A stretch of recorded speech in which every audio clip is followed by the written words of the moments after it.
March 3rd, 1943, 0540 hours. Dobodura Airstrip, New Guinea. Private First Class Eugene Tanaka knelt under the belly of a P-38 Lightning, a coil of scavenged control wire in his teeth, grease up to his elbows. The fog hadn't lifted yet. Somewhere past the tree line, a generator coughed and died. Gene didn't look up.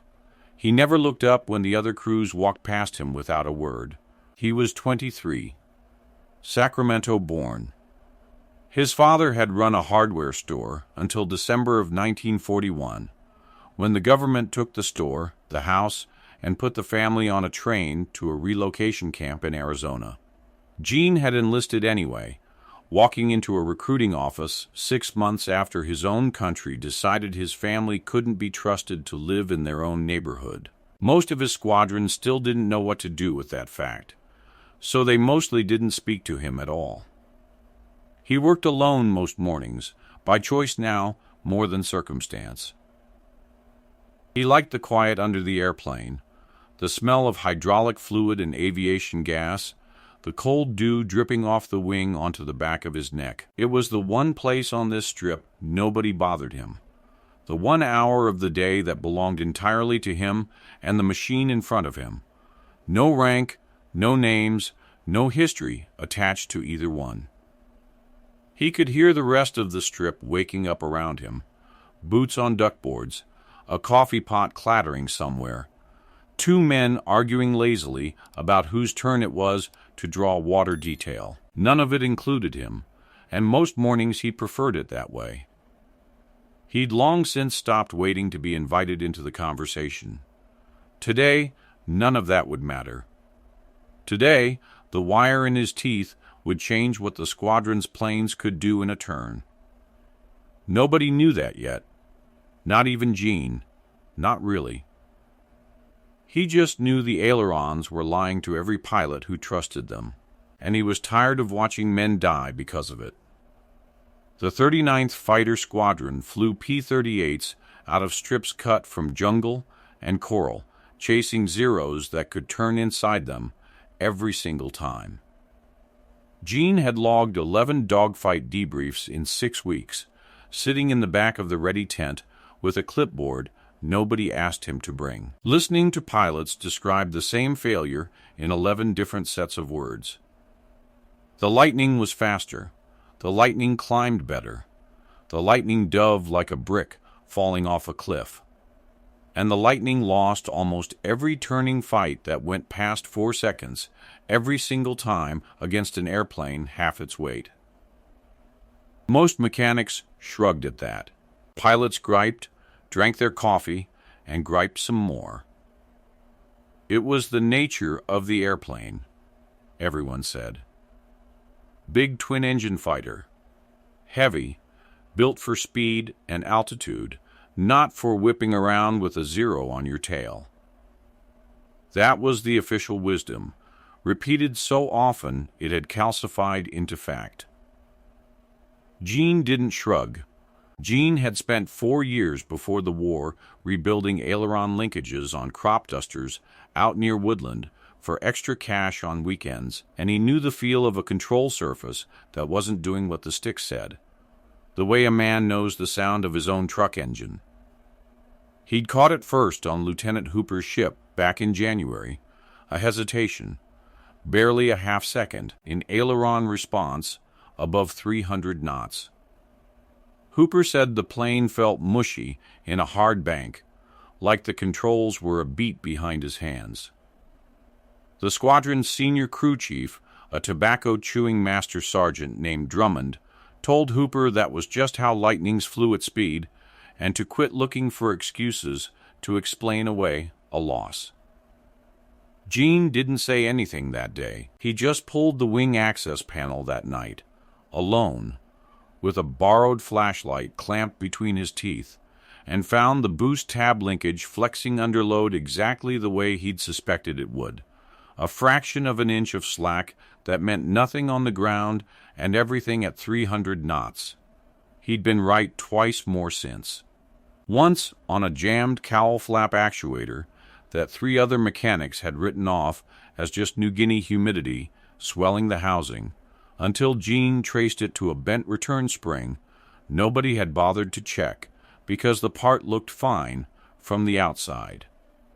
And once diagnosing a fuel pressure fluctuation that had grounded a ship for 4 days. Baffling 2 senior mechanics, until Gene spent 40 minutes with a test light and traced it to a single corroded fitting behind the firewall. Each time, he was right. Each time, Drummond logged the fix under his own name in the maintenance book and told Gene to get back to sweeping the line and filling sandbags. "Jap mechanic telling us how American airplanes work," Drummond said once, loud enough for 6 men to hear, spitting a stream of tobacco juice into the red dirt for emphasis. "Maybe go fix Zeros instead, Tanaka. Bet you'd be real good at that." The men around him laughed the kind of laugh that wasn't really about anything funny, the kind that exists only to remind a man where he stands. Gene kept his eyes on the cowling. He'd learned that much. Eyes down, hands moving, mouth shut. He'd learned it on the train to Arizona, watching his mother's face through the window glass as the California hills slid past for the last time in 4 years. He'd learned it here too, 8,000 miles from that train, in a war his own country had decided he might not be trusted to fight without a guard standing over his family back home. But he kept thinking about that half-second of mushy aileron. He kept thinking about it in his cot at night, in the mess line waiting on cold rice from a dented tin, while he field-stripped a carburetor by feel in the dark just to keep his hands busy. A P-38 in a tight, fast turn lost aileron authority right when a pilot needed it most. Right when a Zero was sliding onto his tail at 300 yards and closing. Right when a half-second was the entire distance between a man going home and a man not going home at all. He started running the numbers on his own time, on the backs of supply requisition forms he wasn't supposed to use that way. A Zero turned tighter because it was lighter, because its ailerons stayed crisp and responsive even in a hard, fast bank. That quickness in roll was the one thing American pilots envied most about an airplane they otherwise outgunned and outran. The Lightning had range, climb, firepower, dive speed that could outrun anything in the Pacific sky. What it didn't have was that last half-second of bite when the stick demanded a fast roll into a turn, and that missing half-second was killing men. Gene had seen a captured Japanese fighter wreck 3 weeks earlier, dragged to the edge of the strip on a flatbed for intelligence crews to pick over before scrapping. He'd spent 2 unauthorized hours in there one night with a flashlight, tracing how the aileron cables ran, how little slack they carried, how directly the stick's motion reached the surface with almost no lost travel. American linkages ran through more stages, more leverage points, more give, built tough, built to survive battle damage and rough handling, but slower to answer in that first instant of a turn. The idea came to him standing at the wreck, wire spool in hand, breath fogging in the pre-dawn chill. Not a new airplane. Not new ailerons. Just a different way of running the existing cable, shorter travel, tighter tension, a stiffer pickup point borrowed conceptually from what he'd seen in that Zero's control run, mounted onto the Lightning's own boost tab system. Something to kill that half-second of lag without touching anything the brass would ever call a modification on paper. He sketched it on the back of a supply requisition form by lamplight that same night, erasing and redrawing the pulley geometry 4 times until it looked right in his head. 3 days later, nervous and short of breath, rehearsing the words in his mouth the whole walk over, he brought the sketch to Lieutenant Colonel Reyes, the squadron's maintenance officer. Reyes looked at the drawing for 11 seconds. Then he set it down on the desk between them like it had nothing further to say. You want me to authorize an unapproved rigging change to a combat aircraft's control system, Reyes said, based on a hunch from a private who isn't even rated to sign off on a fuel cap. It's not a hunch, sir. I measured it. 11 debriefs say the same. I read the debriefs. I write the debriefs. You fix what you're told to fix, soldier. Reyes folded the sketch in half and slid it back across the table without looking up again. Stick to your job, Tanaka. Word got around the line by lunch. Drummond made sure of that, telling it 3 different ways to 3 different groups of men, each version a little more cutting than the last. Tanaka's going to redesign the airplane now, Drummond announced to the crew shed, grinning around his chew. Maybe next he tells us how to fly it too. You'd know all about flying for the wrong side, wouldn't you, Gene? A couple of men laughed outright. One didn't, but he didn't say anything either, which amounted to the same thing. Nobody defended him. Gene picked up his tool bag and walked back out to the flight line, face burning, ears ringing with it, and didn't say a word to anyone for the rest of the day. He ate alone that night, too, sitting on an overturned fuel drum at the edge of the strip, watching the sun go down red over the kunai grass, turning the whole idea over and over in his head like a stone he couldn't put down. The death started 2 weeks before any of that conversation with Reyes had even happened, though Gene wouldn't connect the pattern fully until later. Corporal Walt Pruitt, 19 years old, off a dairy farm outside Eau Claire, Wisconsin, went down on February 14th. A Zero got on his tail in a turning fight over the Huon Gulf, and the 2 wingmen who made it back said Pruitt tried to break left into a tight bank and simply couldn't pull it around fast enough. The Zero stitched his fuselage from wing root to cockpit before he ever completed the turn. He'd shown Gene a photograph of his girl back home just 4 days earlier, leaning against the wing in the noon heat, proud and shy about it at the same time, asking Gene if he thought she was as pretty as he remembered. The accident report called it pilot error, overconfidence in a turning engagement against a superior turning aircraft. Nobody mentioned the half-second.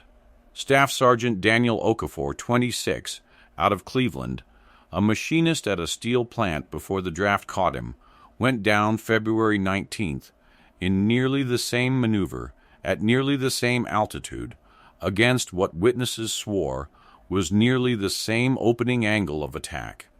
Okafor had talked shop with Gene more than most of the men did, real questions about compression ratios and timing, listened to the answers without making Gene feel like answering was some kind of trick. His report read, almost word for word like Pruitt's, pilot error, turning fight, aircraft outmaneuvered by a faster turning opponent. 2 men, 2 weeks apart, the same sentence used to bury them both. Second Lieutenant Robert Castellano, 22, from a fishing family in Gloucester, Massachusetts, went down February 24th. Same maneuver. Same half-second hesitation that 3 other surviving pilots had already described to Gene almost word for word. Sitting hollow-eyed in the debrief tent with their hands shaking around tin cups of coffee they weren't drinking. Castellano's crew chief, a quiet, careful man named Hollis, pulled Gene aside after the funeral detail, away from the others, and said, low enough that no one nearby could hear it, "That's the 3rd one, exactly like that. I don't believe it's the pilots, Tanaka. I've serviced every one of those ships myself." Hollis didn't say anything more about it that day, or any day after. Nobody filed a different report. The Army doesn't court-martial an airplane, and it doesn't easily admit that an entire fleet might be flying with the same hidden flaw, 3 dead men, and counting. A 4th name joined that list before the month was out. Private Earl Massey, 20, from a small town outside Tupelo, Mississippi, a quiet kid, who'd kept mostly to himself and had once, without being asked, helped Gene haul a crate of spare parts across the strip in the rain when no one else would. He went down March 1st in the same gulf, the same maneuver, the same silence afterward. Massey's letters home had stopped halfway through a sentence about a girl he'd met in Brisbane on leave, and his bunkmate found the unfinished page still folded in his footlocker a week later, never mailed. 4 names now, 4 reports that all said the same convenient thing. 4 families back in 4 different states who would spend the rest of their lives believing their sons had simply flown badly on the wrong afternoon. Gene read each report as it came across the squadron bulletin board, standing alone in the heat, and each one made the half-second in his head a little louder, a little harder to ignore. Then came Tommy Brennan, and that one was different, because Brennan didn't die. Brennan was Gene's closest friend in the squadron, maybe his only real friend on the whole strip.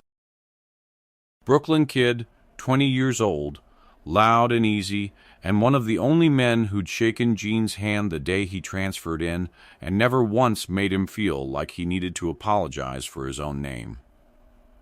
They ate together most nights when they could manage it, traded letters from home, argued about baseball with more passion than either of them had for the war itself. Brennan had once decked a man from another unit for using a slur Gene had heard 100 times before and never once had the rank to answer. On March 1st, the same day Massey went into the water, Brennan came back from a separate mission with his lightning shot to pieces and his right arm broken in 2 places, the bones showing pale through skin, gone gray with shock by the time they got him out of the cockpit. A Zero had gotten on him in a turn, same as the others, and he'd barely escaped by diving for the deck and praying the airframe held together around him. He lay in the strip's aid tent that night, sweating through morphine, gripping Gene's hand hard enough to hurt, and said, "It wasn't me, Gene. The stick wasn't doing what I told it. I swear to God it wasn't me." Gene sat with him until well past midnight, listening to the generator hum outside and the distant cough of artillery somewhere over the ridge. Walking back to the maintenance shed in the dark afterward, he made a decision he'd been circling for 2 weeks, without quite admitting it to himself. He was going to build it. Orders or no orders. Court-martial or no court-martial. 4 men were dead, and a 5th had nearly joined them, and he was done writing it off as superstition or bad luck or pilot error. He started that same night, alone, in the back corner of the maintenance tent, with a hooded lamp turned low, and a stolen hour at a time between rounds of the perimeter guard. He used cable salvaged from a written-off Lightning fuselage, sitting in the boneyard at the edge of the strip, a small pulley housing pulled quietly off the wrecked Zero's control run before it could be hauled away for scrap, and a tensioning collar he machined by hand from a chunk of scrap aluminum, filing it down by feel under the lamp, because the only proper lathe on the strip was locked in. The equipment shed at night. It took him 6 nights, working in fear the entire time. Fear of the lamp catching some sentry's eye through the canvas. Fear of Drummond doing one of his unannounced inspections at first light and finding the panel already off. Fear, worse than either of those, that the modification itself might fail catastrophically at altitude under combat loads and kill the very pilot he was trying to save, turning him from a man who'd watched 4 friends die into a man who'd killed a 5th with his own hands. Twice he heard footsteps outside the tent and froze completely, breath held. Certain he'd be caught and finished right there. Both times it was nothing. A guard on his rounds, a stray dog working the garbage pits. The work itself was slow and exacting in a way that fought against the fear, rather than easing it. He measured the pulley housing 11 times before he trusted the number enough to cut. He learned the sound of the file biting true aluminum versus skating off a hardened edge, learned to feel for it through his fingertips when the lamp burned too low to see clearly. Mosquitoes found him every night without fail, and he didn't dare slap at them loudly enough to be heard outside the canvas, so he simply let them feed and kept his hands moving. Some nights, the humidity made the lamp glass sweat, and he wiped it dry with his sleeve every few minutes so the light wouldn't dim and cost him the careful tolerances he was chasing. By the fourth night, his hands had gone numb from cold and concentration both, fingers cramping around the small files he used to true the collar's bore. He rerouted the aileron cable through the salvaged pulley, shortening its travel by a few critical inches, tightening the tension until the stick's first motion reached the surface almost instantly instead of a half-beat later. He tested it by hand 100 times in the dark, feeling for the lag, feeling it shrink night over night, feeling it finally disappear into something that responded the instant he asked it to. He knew exactly what he was doing. Unauthorized structural modification to military aircraft in a combat zone was a court-martial offense. Full stop. No argument available to him if it came to that. And if the rig failed in the air under load, a man could die because of him instead of despite him, and there would be no taking that back. He signed nothing. He logged nothing. He told no one but himself, whispering the torque values under his breath like a man saying a prayer he didn't fully believe in yet. On the morning of March 3rd, with Tommy Brennan's broken arm still wrapped in a sling 2/10 away and another pilot named Curtis Vance scheduled for a dawn patrol, Gene finished the rig on Vance's ship 2 hours before takeoff, working fast in the gray pre-dawn light, and said nothing to anyone about what he'd done. Vance took off at 0610 with 3 other Lightnings, climbing toward a reported flight of Zeros escorting bombers over the Gulf. Gene stood on the strip long after the engine noise faded into the haze, hands jammed in his pockets, certain he'd just guaranteed his own ruin, one way or another, before the day was through. At 0631, over the Huon Gulf at 11,000 feet, Vance's flight ran into 6 Zeros, escorting a flight of bombers north. Within 90 seconds, 2 of the 4 Lightnings had broken off the engagement entirely, unable to match the turn, peeling away toward altitude where the Zero's advantage disappeared. Vance stayed in it. A Zero slid onto his tail at 400 yards, the exact range and angle that had killed Pruitt back on the 14th. Vance broke hard left, and the airplane answered instantly. No hesitation. No half-second of mush in the stick.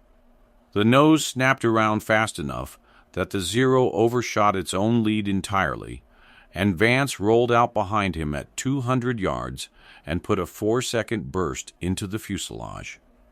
The Zero came apart in the air, scattering debris across 200 feet of empty sky. 40 seconds later, a second Zero tried the same maneuver that had killed Castellano on the 24th. Vance broke into it the same way, tight and immediate, and walked his guns across the wing route from 180 yards. Confirmed kill number 2, the Zero trailing smoke into the water below. A third Zero, rattled by what it had just watched happen twice in under a minute, broke off the engagement entirely rather than commit to a turning fight it could no longer trust would work the way it always had. Vance came home with 2 confirmed kills, a third aircraft damaged and smoking as it limped away, and not a single bullet hole in his own airplane. He landed at 0658, taxiing in white-faced and shaking, hands trembling so badly he fumbled the canopy latch twice before it gave. He climbed out and stood on the wing for a long moment before he could speak at all. It turned, he said to no one in particular, to anyone who'd listen. I don't know what happened. It turned like nothing I've ever flown in my life. Drummond was the first man to reach the aircraft. He found the modified linkage within 4 minutes of climbing into the wheel well with a flashlight, and he knew exactly whose hands had built it, because nobody else on that strip filed metal that precisely by lamplight, nobody else's tool marks looked quite like that. "Tanaka," Drummond said, in a voice that had lost every trace of its usual mockery. "Tanaka, get over here." Now, Gene walked over expecting to be arrested on the spot, his stomach already in his throat. Lieutenant Colonel Reyes was summoned within the hour. For 20 minutes, the conversation in the maintenance tent was about regulations, insubordination, unauthorized modification of a combat aircraft in a war zone. Words like court-martial were used, more than once, by more than one officer standing over Gene with their arms crossed. Then, Vance's gun camera film came back from processing that afternoon, and it showed exactly what he'd described, frame by frame, undeniable, 2 confirmed kills in a turning fight a Lightning was never supposed to win against a Zero. Reyes watched the film twice in total silence, then a third time alone. 600 miles north, at a Japanese airstrip near Rabaul, a flight leader named Lieutenant Commander Kenji Arashi reviewed reports of the same engagement from his own surviving pilots. His men had flown circles around American Lightnings for the better part of a year. Tight turns, inside positioning, easy kills against an airplane too heavy to keep up, it had become almost routine, almost a point of professional pride among his squadron. Arashi's pilot, the one who'd overshot Vance and lived to describe it, swore the American airplane had moved differently in that critical instant. Not faster, not stronger. Just wrong, somehow, in a way he couldn't put into words that satisfied his commander. Arashi didn't believe it at first, and told his pilots as much. He ordered them to keep flying the same turning tactic that had worked without fail for nearly a year of engagements. Over the following 11 days, 3 more of his Zeros were lost the exact same way, committing to a tight turn against a Lightning that simply wasn't where it should have been anymore when the turn came around. Gone before the Zero pilot's eyes could even register the gap closing. Arashi began ordering his pilots to break off turning fights with Lightnings entirely, and rely instead on diving away, a tactic that cost them the altitude advantage that had always been theirs to lose. His confidence in his own squadron's superiority, built carefully over a year of one-sided victories, cracked in under 2 weeks, and he never fully understood why. Filing it privately as an unexplained anomaly, rather than admit a private mechanic on the other side, had quietly rewritten the terms of the fight. Word of Vance's kills spread through the 39th within a single day, passed hand to hand across the strip faster than any official bulletin could move. By the end of the week, 6 more pilots had quietly asked Gene to do the same rig on their aircraft. Not through official channels, never through official channels, but in low voices on the flight line after dark. Men who 2 weeks earlier wouldn't have looked at him twice now, waiting by his tool bag at sundown.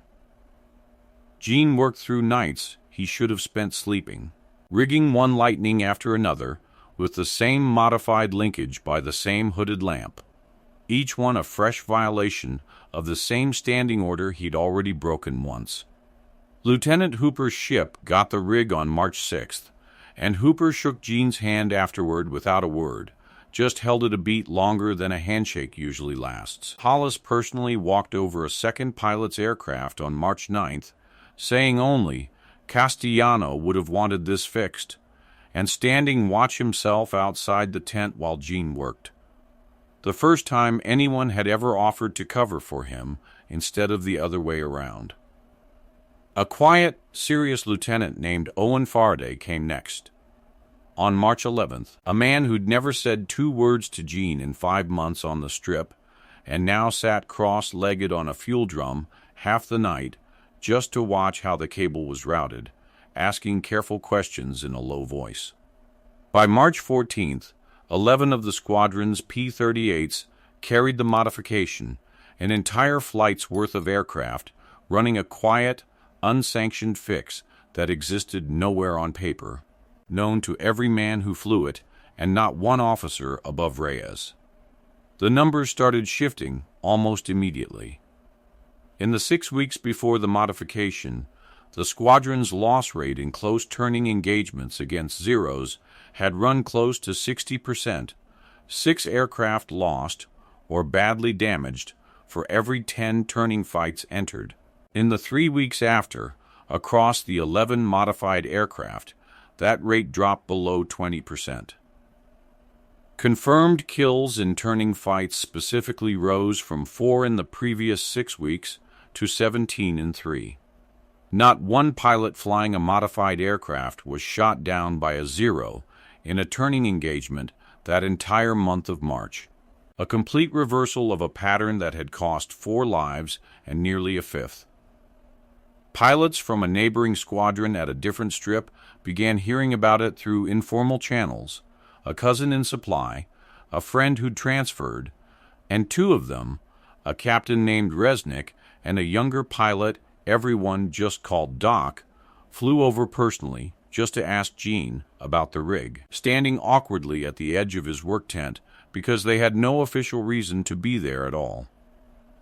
Gene showed them the linkage, walked them through the geometry without ever calling it a modification out loud, and sent them back with the same fix quietly installed before they returned to their own strip 2 days later. By the end of March, word had reached at least one more squadron entirely outside the 39th's chain of command.